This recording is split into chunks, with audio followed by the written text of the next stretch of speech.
Hello friends, welcome back to my YouTube channel tech education with R K G में। दोस्तों, स्वागत है आपका हमारे यूट्यूब चैनल पे। आज हम आरसीसी का 5वां लेक्चर स्टार्ट कर रहे हैं।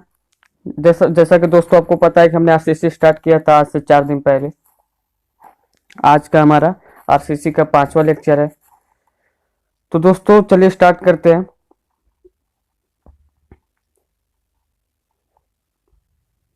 इसके पिछले वाले वीडियो में हमने देखा था मॉड्यूलर रेशियो के बारे में, रिलेशन हमने पिछले वाले वीडियो में देखा था। इसके बारे में हम बात कर चुके हैं। यहाँ पे देखा जाए, इसके बारे में जो है हम बात कर चुके हैं। ठीक है,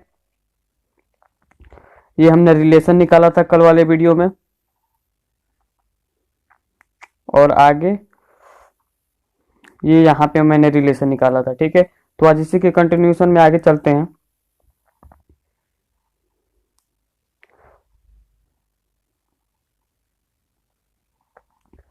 इसके बाद से हमारा जो अगला टॉपिक आता है वो आता है analysis of singly reinforced section.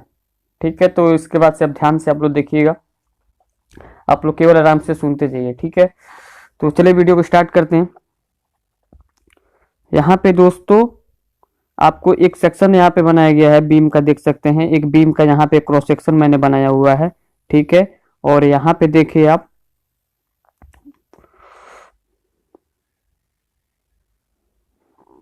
ये थोड़ा सा, हाँ, यहाँ पे आपको क्लियर दिख रहा होगा। यहाँ पे मैंने यहाँ पे ये एक बीम का क्रॉस सेक्शन यहाँ पे ड्रॉ किया हुआ है।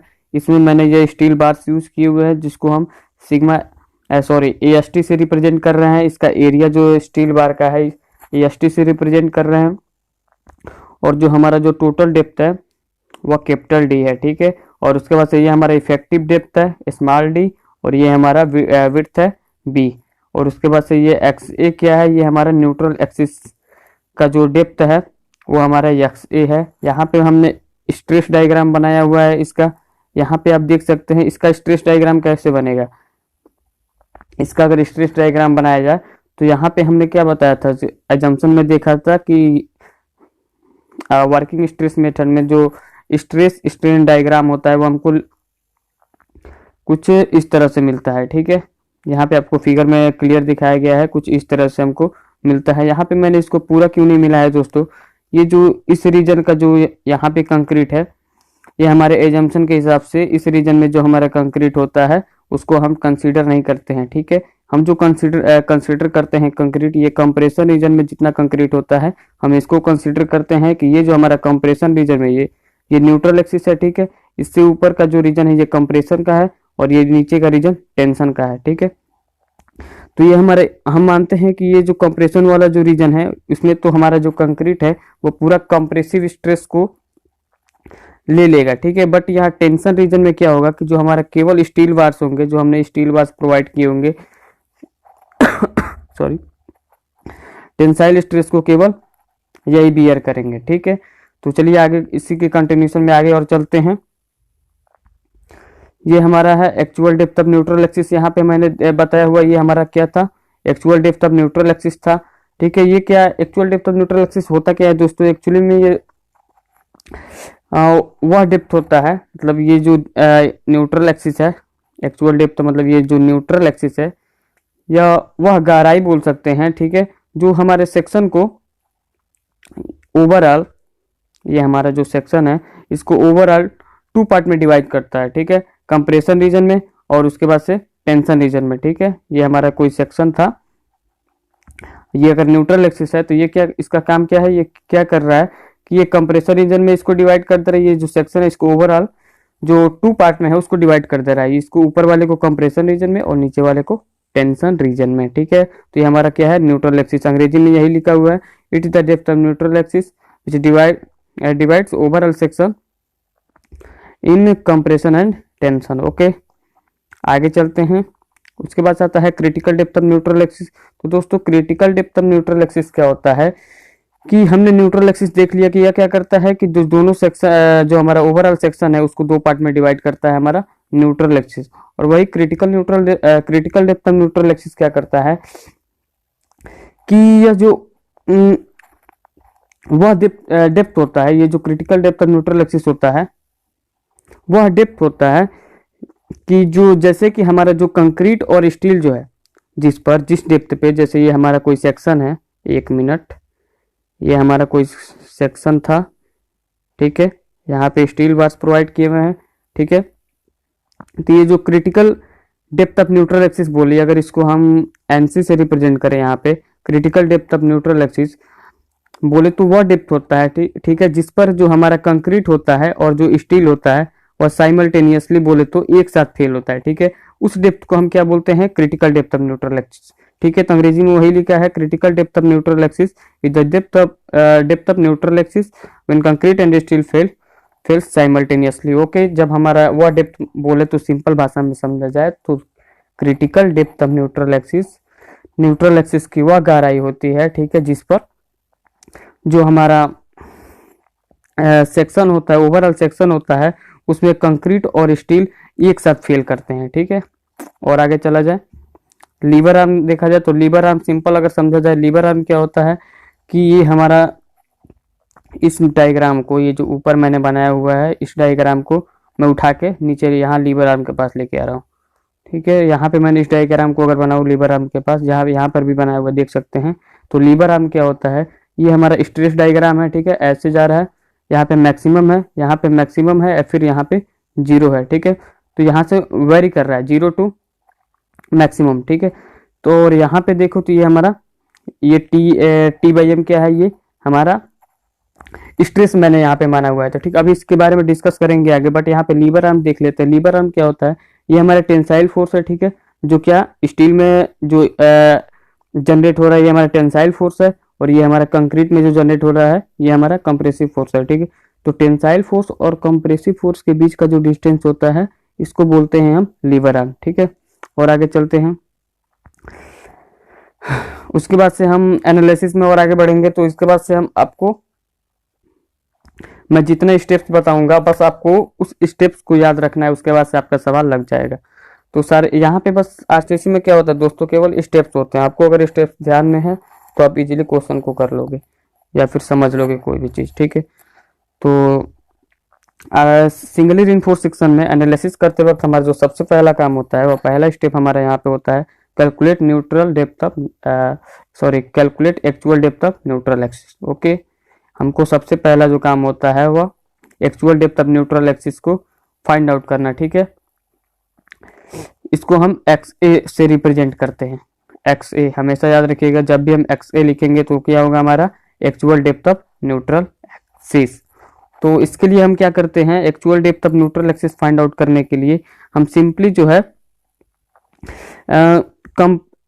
मोमेंट ऑफ एरिया को इक्वेट कर देते हैं। ये जो कंप्रेशन रीजन का जो एरिया है इसका मोमेंट, और ये जो टेंशन रीजन है में जो स्टील प्रोवाइड है इसके एरिया को न्यूट्रल एक्सिस के अबाउट एरिया का मोमेंट लेकर के हम इक्वेट कर देंगे। तो उससे हमारा क्या हो जाएगा, actual depth of neutral axis हमारा आ जाएगा। कैसे करेंगे, अगर हम इसके मोमेंट ऑफ एरिया ले, कंप्रेशन रीजन का अगर मोमेंट ऑफ एरिया ले अबाउट न्यूट्रल एक्सिस के अबाउट अगर मोमेंट ऑफ एरिया ले तो हमारा कितना होगा, ये बी इंटू ये आधी कितनी है, एक्स से है, ठीक है। यहाँ पे न्यूट्रल एक्सिस से यहाँ तक का डिस्टेंस एक्स से है, तो हमारा हो जाएगा बी इंटू एक्स ए, ठीक है। और ये कहाँ पे लाई करेगा, इसका जो सेंट्रॉइड होगा एरिया का यहाँ पे एक्स ए बाई 2 पे लाई करेगा, तो यहाँ पे हो जाएगा इंटू एक्स ए बाई 2, ठीक है। इसको इक्वेट कर देंगे टेंशन साइड से। तो टेंशन साइड में जो एरिया है कितना है, ए एस टी। तो ए एस टी ना लिख करके हम कंक्रीट के टर्म में लेंगे। यहाँ पे हम क्या करते हैं कि जो पूरा सेक्शन होता है उसको ओवरऑल कंक्रीट के टर्म में मान करके करते हैं। तो यहाँ स्टील के एरिया के जगह पे हम यहाँ पे कंक्रीट का एरिया लगा देंगे, ठीक है। तो इस एरिया को तो स्टील के एरिया को कंक्रीट के टर्म में लाने के लिए हम क्या बताए थे कि जहाँ यहाँ पे हम मॉड्यूलर रेशियो से मल्टीप्लाई कर देते हैं। तो स्टील का एरिया एस टी है, ठीक है। तो मॉड्यूलर रेशियो से अगर हम इसमें मल्टीप्लाई कर दे तो हमारा हो जाएगा एम ए एस टी। ये जो एरिया आएगा ये कंक्रीट के टर्म में आएगा, ठीक है। तो उसके बाद से हम यहाँ पे रख लेते हैं, ये हमारा M A S T area of steel हो जाएगा, और इंटू ये टोटल डिस्टेंस। तो ये डिस्टेंस कितना हो जाएगा, ये ओवरऑल कितना है, ओवरऑल ये डी है, ठीक है, और उसमें से अगर एक्स ए माइनस कर दे तो हमारा ये डिस्टेंस निकल जाएगा। तो हम माइनस कर देते हैं डी माइनस, सॉरी एक मिनट, डी माइनस एक्स ए, ठीक है। तो ये हमारा हो जाएगा, वही आगे लिखे हुए हैं, ये एरिया हो जाएगा, कंप्रेशन रीजन का मोमेंट ऑफ एरिया और ये टेंशन रीजन का मोमेंट ऑफ एरिया, दोनों को इक्वेट कर देंगे तो यहाँ से हमारा एक्स ए हम कैलकुलेट कर लेंगे, ठीक है। वी का वैल्यू दिया होगा, एक्स यहाँ से हम कैलकुलेट कर लेंगे, एरिया ऑफ स्टील आपको पता होगा, एम का वैल्यू पता होगा, डी का वैल्यू पता होगा, तो आप इजीली एक्स ए कैलकुलेट कर लेंगे। उसके बाद से आगे चलते हैं स्टेप 2। उसके बाद हमारा स्टेप 2 आता है, वो आता है calculate critical depth of neutral axis. Okay, हमने सबसे पहले स्टेप में क्या किया, neutral depth of actual depth of neutral axis find out किया एक्स ए।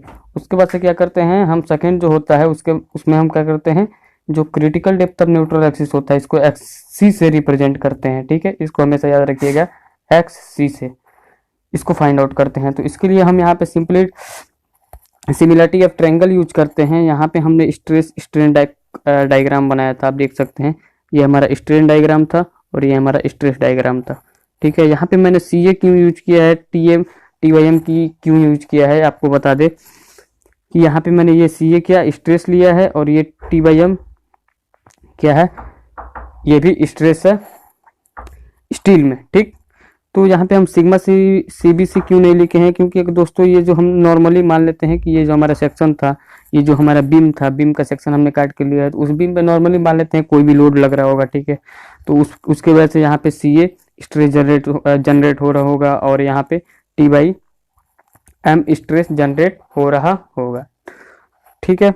अपने उसके बाद आगे हम क्या बात कर रहे थे, critical depth of neutral axis. तो critical depth of neutral axis के लिए हम क्या करते हैं, सिमिलरिटी ऑफ ट्रायंगल का यूज करते हैं। यहाँ पे अगर हम स्ट्रेस डायग्राम को उठाकर हमने यहाँ पे लाया तो यहाँ पे हम सिमिलरिटी ऑफ ट्रायंगल का यूज यहाँ पे करेंगे।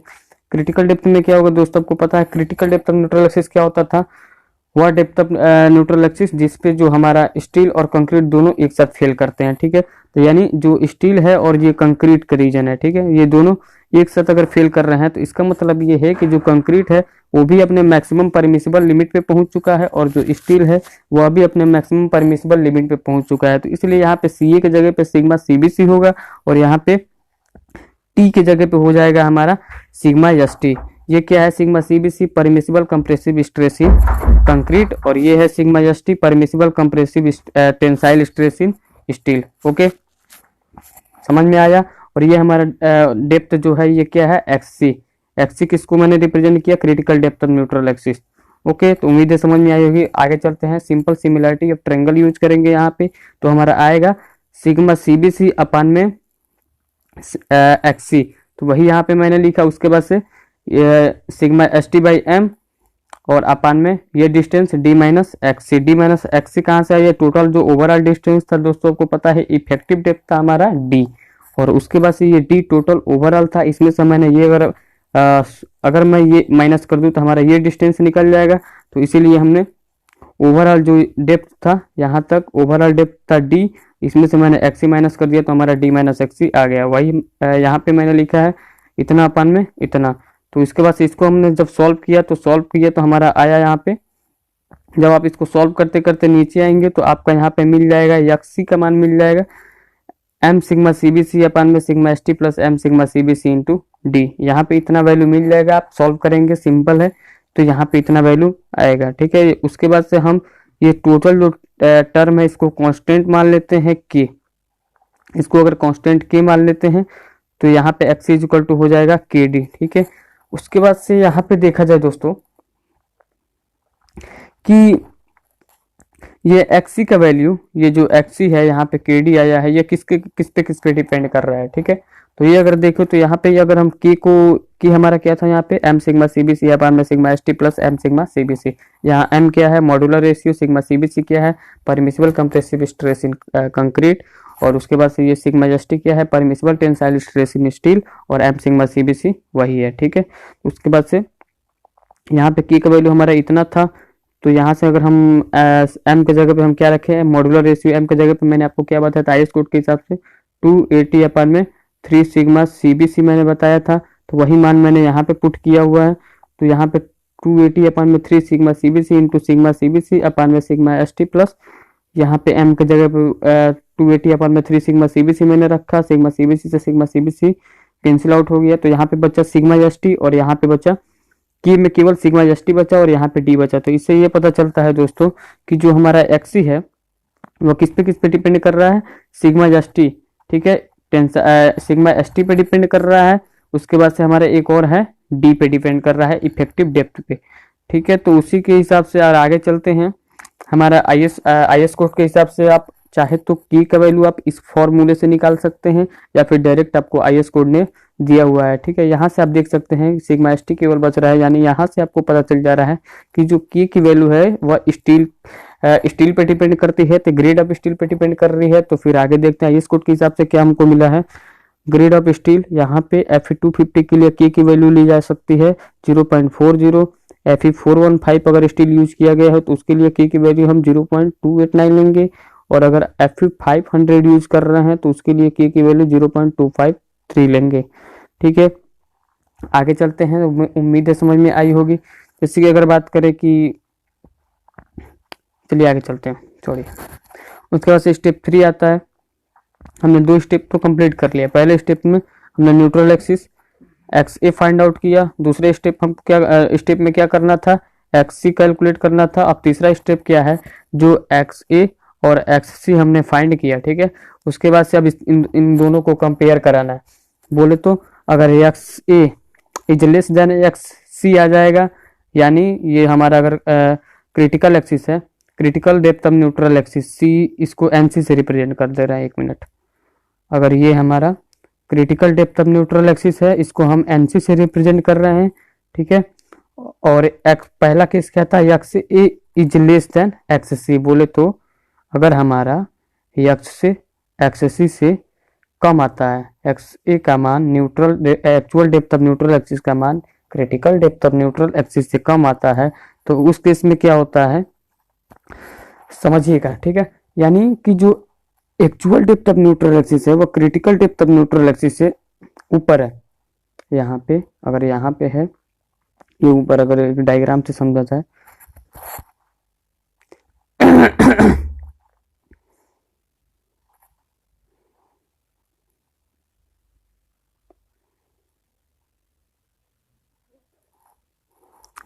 सपोज दैट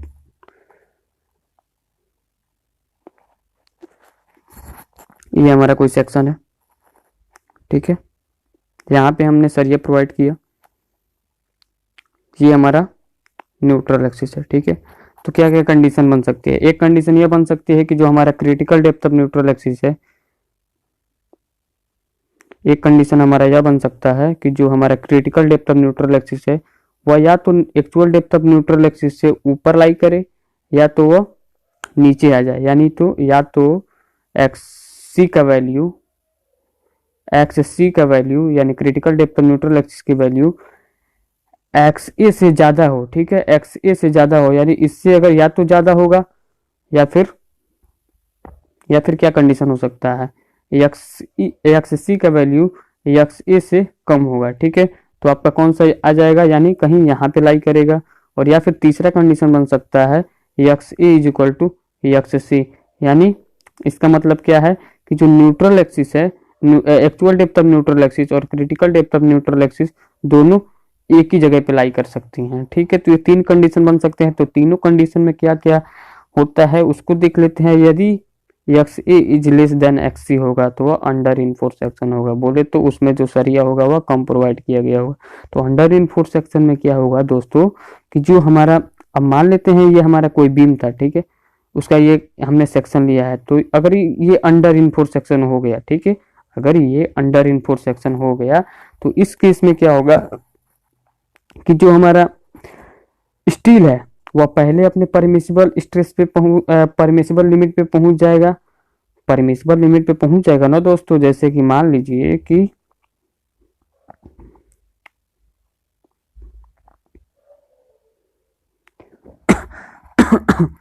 जो हमारा, जैसे कि ये हमारा कोई बीम था, 1 मिनट, ये हमारा कोई बीम था, इसमें क्या है कि जो स्टील की मात्रा कम प्रोवाइड की गई है, ठीक है। तो अगर कम प्रोवाइड की गई है तो हम जानते हैं कि ये न्यूट्रल एक्सिस यहाँ पे है, ये कंप्रेशन रीजन है, ये टेंशन रीजन है, ठीक है। ये कंप्रेशन रीजन है और ये टेंशन रीजन है। तो टेंशन रीजन में हम जानते हैं कि केवल टेंशन को स्टील लेता है। तो अगर हमारा स्टील कम प्रोवाइड किया गया होगा तो हमारा कंक्रीट में तो अभी तो मैक्सिमम अपने लिमिट पे तो नहीं पहुंचा होगा, बट इसमें कम अगर सरिया प्रोवाइड किया गया है तो ये क्या होगा, ये पहले अपने मैक्सिमम परमिसिबल लिमिट पे जो स्टील है वो पहुंच जाएगा। तो वही अंडर इनफोर्स सेक्शन में क्या होता है कि जो स्टील होती है वह पहले अपने मैक्सिमम लिमिट पे पहुंच जाती है, परमिसिबल लिमिट पे, और कंक्रीट जो है वो अपने परमिसिबल लिमिट पे नहीं पहुंच पाता। उसके बाद से हमारा दूसरा कंडीशन क्या था, X E is equal to X C, यानी ये हमारा जो होता है बैलेंस सेक्शन होता है। इसमें X E is equal to X E X C में क्या होता है दोस्तों, बैलेंस सेक्शन में ये जो हमारा स्ट्रेस स्ट्रेन डायग्राम आ जाएगा, यहाँ पे है सिग्मा सीबीसी हो जाएगा, यहाँ पे सिग्मा एसटी, मतलब कि हमारा कंक्रीट और स्टील दोनों एक साथ अपने परमिसिबल लिमिट पे पहुंचेंगे। उसके बाद से तीसरा जो हमारा कंडीशन था वो था X A is greater than X C. तो उस केस में इसको क्या बोलेंगे, over reinforce section. If X A is greater than X C then it is over reinforce section. Okay, over reinforce section में क्या होता है, ओवर इनफोर्स, ओवर मतलब ओवर इनफोर्स का मतलब यहाँ पे क्या है दोस्तों कि जो सरिया प्रोवाइड किया गया है ओवर हो गया, बोले तो ज्यादा हो गया है। तो उस समय क्या होगा, हमारा जो सरिया है वह पहले फेल नहीं करेगा, ठीक है। उस समय जो हमारा कंक्रीट है वह पहले फेल करेगा। तो इस केस में क्या होता है कि जो हमारा कंक्रीट होता है वह कंक्रीट वह पहले अपने जो है परमिसिबल सिग्मा सीबीसी पे पहले पहुंच जाएगा कंक्रीट, बट जो स्टील है वह सिग्मा एसटी पे नहीं पहुंचेगा, ठीक है। तो ये ओवर इनफोर्स सेक्शन के केस में होता है। अब फेलियर की बात आती है कि फेलियर किसमें किस तरह से होगा। तो ये जो हमारा अंडर इनफोर्स सेक्शन होता है इसमें डक्टाइल फेलियर होता है, ठीक है।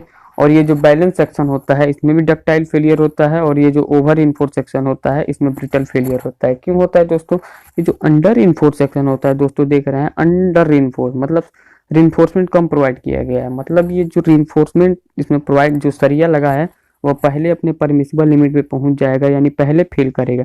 तो हम जानते हैं कि जो हमारा स्टील सरिया होता है वह डक्टाइल मटेरियल होता है, तो वह फेल होने से पहले क्या उसमें इलोंगेशन काफी ज्यादा आएगा, ठीक है।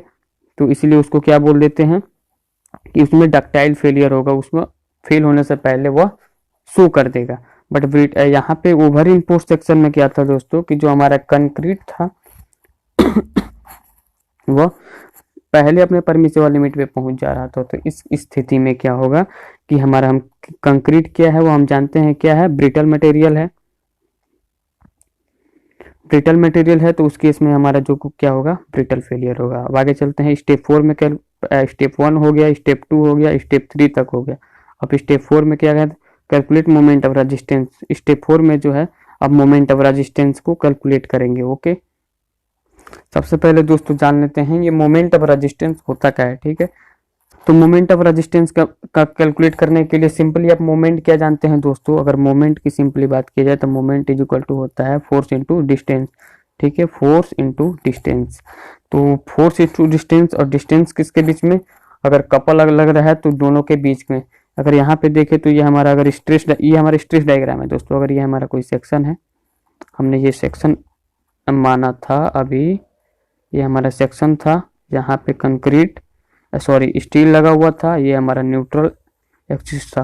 तो इसका स्ट्रेस डायग्राम बनाया तो कैसे बना था, ये हमारा ये वाला पॉइंट है, ठीक है। तो ये हमारा टी, ये हमारा T/M था, ये हमारा स्ट्रेस इन,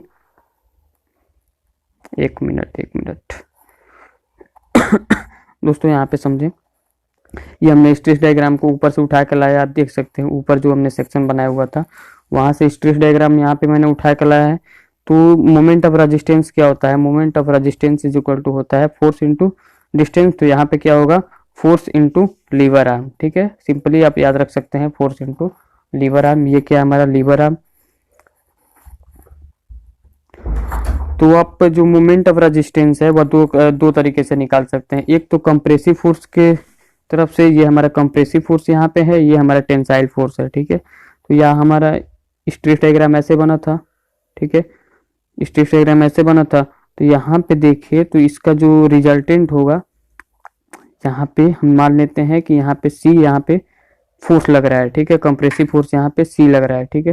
तो ये कितने डिस्टेंस पे लगेगा, ये अगर ट्रायंगल है, ठीक है, दोस्तों देखें यहाँ पे 0 था, यहाँ पे मैक्सिमम है, मैक्सिमम, ठीक है। तो यहाँ पे अगर हम देखें तो कितने पे लाई करेगा, इसको जो रिजल्टेंट होगा वह लाई करेगा XA/3 पे लाई करेगा।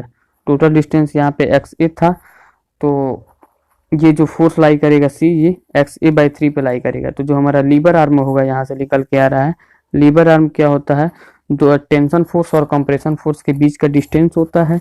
तो हमारा टेंशन फोर्स और कंप्रेशन फोर्स के बीच का जो डिस्टेंस लीवर आर्म यहाँ से निकल के आ रहा है, टोटल डिस्टेंस तो D है, स्मॉल d, तो आ जाएगा D माइनस ये जो C फोर्स है ये कहाँ पे लाई कर रहा है, XA/3 पे लाई कर रहा है। तो हमारा D माइनस हो जाएगा XA/3, ये हमारा लीवर आर्म यहाँ से निकल आया है। तो फिर मोमेंट ऑफ रेजिस्टेंस एक बार कंप्रेशन साइड से निकालते हैं तो हमारा हो जाएगा compressive force into lever arm, और फिर यहाँ पे compressive force is equal to क्या होता है, स्ट्रेस इंटू स्ट्रेस, सॉरी एक minute, compressive force is equal to केवल होता है एवरेज स्ट्रेस होता है, एवरेज स्ट्रेस और इंटू एरिया, ठीक है। ये हमारा होता है force is equal to average stress into area. तो यहाँ पे कंप्रेशन के लिए पहले कंप्रेशन रीजन का निकाल रहे हैं, तो compressive force into lever arm, ठीक है। तो उसके बाद से कंप्रेसिव फोर्स को हम क्या लिख सकते हैं, average stress into area into lever arm. तो यहाँ पे एवरेज स्ट्रेस देख रहे हैं तो ये 0 से CA तक लाई कर रहा है, तो हमारा एवरेज कितना होगा, 0 प्लस CA/2, ऐसे ही एवरेज निकालते हैं ना, तो यहाँ से हमारा आ जाएगा CA/2। इसीलिए यहाँ पे हम एवरेज स्ट्रेस लिख दिए CA/2, और ये हमारा एरिया हो जाएगा। अगर हमने ये कंक्रीट हमारा था, ये हमारा सेक्शन था, ठीक है, ये हमारा न्यूट्रल एक्सिस था, ये हमारा स्ट्रेस डायग्राम ऐसे बन रहा था, ठीक। तो यहाँ पे तो हमने स्ट्रेस हमारा 0 से लेकर मैक्सिमम तक हमने स्ट्रेस निकाल लिया। अब एरिया कितने रीजन तक लग रहा है, इतने रीजन तक तो ये स्ट्रेस लग रहा है, तो एरिया कितना हो जाएगा, ये टोटल कितना है B है, और ये टोटल कितना है XA है। तो हमारा एरिया कितना हो जाएगा B इंटू XA, ठीक है। तो वही है, आगे चलते हैं, आगे हमारा B इंटू XA हो जाएगा, और उसके बाद से ये हमारा लीवर आर्म यहाँ से आ जाएगा। उसके बाद से इसी तरह टेंशन साइड से निकालेंगे, तो टेंशन साइड से हम देखें यहाँ पे, तो tensile force into lever arm, यहाँ से एवरेज स्ट्रेस इंटू एरिया हो गया, फिर लीवर आर्म। तो एवरेज स्ट्रेस यहाँ पे क्या होगा दोस्तों, एवरेज स्ट्रेस जो हमारा स्टील का था, स्टील में एवरेज स्ट्रेस अगर निकाले न्यूट्रल एक्सिस, तो ये हमारा क्या था, यहाँ पर रिइंफोर्समेंट यहाँ पे प्रोवाइड था। तो इसकी अगर बात की जाए, इसमें कितना स्ट्रेस जनरेट हो रहा है, ठीक है। इसमें अगर स्ट्रेस की बात की जाए तो यहाँ पे देखें σ/m स्ट्रेस जनरेट होता है। तो यहाँ पे ये केवल ये जो एवरेज यहाँ पे देखें, ये जो इस रीजन का हमारा जो स्ट्रेस होता है टेंसाइल स्ट्रेस, उसको मैंने शुरुआत में ही बोला था कि कंसीडर नहीं करते हैं, केवल जो स्टील में जो स्ट्रेस टेंसाइल स्ट्रेस जनरेट होता है उसको कंसीडर करते हैं वर्किंग स्ट्रेस मेथड में। तो यहाँ पे जो हमारा एवरेज स्ट्रेस हो जाएगा वह हो जाएगा सिग्मा/st केवल होगा, ठीक। बट यहाँ पे क्या करेंगे, हम कंक्रीट के इक्विवेलेंट लेंगे, कंक्रीट के टर्म में हम एनालिसिस करते हैं पूरा। तो यहाँ पे हो जाएगा σ/st/m। हमारा क्या रिलेशन निकल के आया था उस समय देखें तो हमारा σs is equal to m σc, ऊपर मैंने बताया निकल के आया था कल वाले वीडियो में शाम को, जो हमने रिलेशन निकाला था, जो स्ट्रेस इन स्टील था वो m times of stress in concrete था। तो यहाँ पे अगर स्ट्रेस इन कंक्रीट निकाले तो कितना हो जाएगा, σs/m हमारा हो जाएगा। तो वहीं से मैंने ये निकाला है, ठीक है। तो ये हमारा हो जाएगा σ/st/m, और इंटू एरिया हो जाएगा स्टील का MAST, और उसके बाद से ये लीवर आर्म हो जाएगा। आगे चलते हैं दोस्तों, ये देखिए पहला केस हमने लिया था अंडर इनफोर्स सेक्शन के केस में, और उसके बाद से दूसरा केस में, ये चौथे में जो हमारा दूसरा केस आ सकता है, बैलेंस सेक्शन अगर हो तो उसका मोमेंट ऑफ रेजिस्टेंस कैसे निकालेंगे।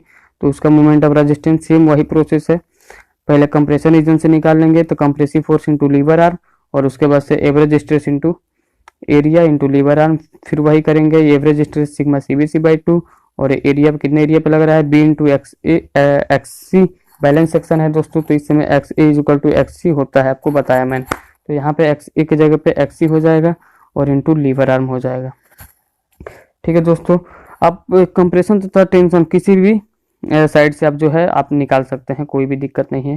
जैसे कि आप यहाँ पे अगर सिग्मा सीबीसी है तो यहाँ पे आपको वैल्यू पता होगा, बैलेंस सेक्शन में क्या होगा, सिग्मा सीबीसी की वैल्यू भी पता होगी, सिग्मा एसटी की वैल्यू भी पता होगी, तो आप आसानी से मोमेंट ऑफ रेजिस्टेंस किसी भी साइड से निकाल सकते हैं। बट यहाँ पे क्या होगा दोस्तों, जो ऊपर वाला था यहाँ पे अगर ध्यान देने वाली बात है, यहाँ पे सी ए स्ट्रेस आ रहा है, यानी हमको नहीं पता है कि उसमें कितना स्ट्रेस आ रहा है, उसमें हम जनरली मान लिए हैं सी ए। बट यहाँ पे देखे तो अंडर इन्फोर्स सेक्शन था, अंडर इन्फोर्स सेक्शन में जो है हमारा जो स्टील होता है वह पहले अपनी परमिसिबल लिमिट पे पहुंच जाता है। तो यह इसलिए हमारे ये sigma S T by M है, तो ये हमको सिग्मा एस टी का वैल्यू हमको पता है, हमने आई एस कोड के हिसाब से हमने बताया था आपको कि सिग्मा एस टी का वैल्यू हर एक ग्रेड के स्टील के लिए कितना कितना होता है। तो यहाँ से अगर इस रीजन से हो tensile force into lever arm, यानी टेंशन रीजन से आप अगर मोमेंट ऑफ रेजिस्टेंस कैलकुलेट करते हैं तो वो आपका इजीली निकल जाएगा। बट अगर आप चाहें तो कंप्रेसर रीजन से भी निकाल सकते हैं। सिमिलरिटी ऑफ ट्रायंगल लगाइएगा और यहाँ से सी ए का वैल्यू पता कर लीजिएगा, उसके बाद से आप कंप्रेसर रीजन से भी निकाल सकते हैं सी ए का वैल्यू यहाँ पे रख करके। तो ये दो केस हो गया, बैलेंस सेक्शन के केस में भी हो गया। अब आगे चलते हैं, तीसरा होता है आपका इसी तरह से टेंशन में भी दोस्तों जैसे बताया मैंने वैसे ही हो जाएगा टेंशन में। उसके बाद से आगे हमारा आता है ओवर इनफोर्स सेक्शन के केस में। तो ओवर इनफोर्स सेक्शन के केस में दोस्तों सिंपल आप क्या पहले कंप्रेशन इंडेक्स निकालेंगे। ओवर इनफोर्स सेक्शन में क्या होगा कि जो हमारा ओवर इनफोर्स सेक्शन के केस में जो हमारा actual depth of neutral axis होगा वह critical depth of neutral axis से नीचे होगा, ठीक है। तो इसलिए तो ओवर इनफोर्स सेक्शन है, यानी जो हमारा कंक्रीट है वो पहले अपने परमिसिबल लिमिट पे पहुंच जा रहा है। और ये देखिए यहाँ पे अभी T by M stress generate हो रहा है, मतलब कि अपने जो सिग्मा एस टी है उससे कम ही स्ट्रेस इसमें जनरेट हुआ है, ठीक है। तो इसलिए हमने जनरली एक वैल्यू मान लेते हैं कि टी बाई एम उसमें स्ट्रेस जनरेट हो रहा है। तो उसके बाद से कंप्रेशन रीजन से अगर निकाला जाए moment of resistance from compression side से, तो उसमें क्या होगा compressive force into lever arm, फिर वही average stress into area into lever arm कर देंगे। तो एवरेज स्ट्रेस सिग्मा सीबीसी है, यहाँ पे 0 से सिग्मा सीबीसी तक लाई कर रहा है, तो सिग्मा सीबीसी प्लस 0/2 यानी सिग्मा सीबीसी बाई 2, और उसके बाद से एरिया हो जाएगा बी इंटू एक्स ए, और इसके बाद से ये लीवर आर्म हमने निकाल के बताया था। उसके बाद से यहाँ पे आप सेम उसी तरह टेंशन रीजन से भी निकाल सकते हैं, तो टेंशन रीजन से आप निकालेंगे तो इतना आएगा, ठीक है। तो ठीक है दोस्तों, आज के लिए बस इतना ही करते हैं। उम्मीद है दोस्तों आपको वीडियो पसंद आएगी। वीडियो पसंद आई है तो वीडियो को लाइक करें, शेयर करें, और हमारे चैनल पे अगर नए हैं तो आप हमारे चैनल को सब्सक्राइब कर सकते हैं। अगर लगता है कि ये चैनल आपके लिए अगर हेल्पफुल है, आपके लिए कुछ काम का है, तो आप इसे सब्सक्राइब कर सकते हैं। हम रोज जो है हम दोस्तों इस पे एजुकेशनल वीडियो एक लाता रहता हूँ। तो आज के लिए बस इतना ही। Thanks for watching.